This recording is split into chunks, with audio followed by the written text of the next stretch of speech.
នេះគឺជាហ្គេម Minecraft ហើយនេះក៏ជាការប្រកួតរវាង Sorcerer នៅក្នុងប្រវត្តិសាស្ត្រដែលខ្លាំងបំផុតហើយនឹងក្រុមនៃពលឺព្រះអាទិត្យ River Pain តោះចាប់ផ្ដើមមើលដល់គ្នាខ្ញុំធ្វើ MC តែម្ដងបាទនេះដែរវាសុគណាជាមួយនឹងក្រុម Pain Angarsuki ម៉ានអ្នកចេញសัตว์ក្បាល3មកហើយគឺ Shikigami អត់ដឹងស្អីទេJinchuriki ឬអីតែមើលរឿងណាទៅជាស្កាយសិន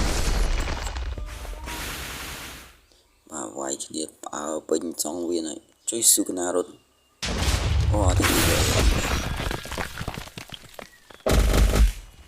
ចេញជាមួយនឹង Maharaga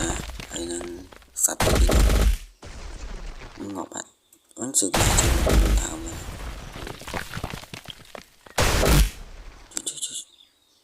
គៀងខ្ញុំទៅ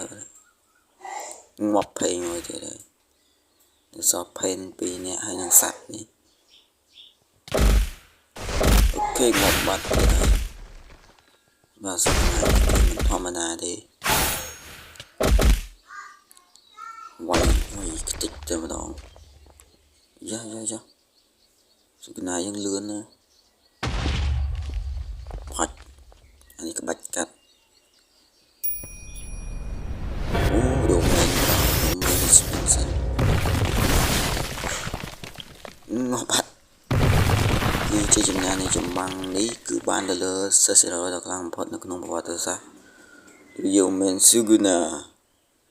ហើយវីដេអូហ្នឹងក៏មានតែប៉ុណ្្នឹងភ្លេចអ្នកគ្នាចុច Subscribe ដើម្បីទទួលបានចម្បាំងថ្មីរវាងតួអង្គនានានៅក្នុង Minecraft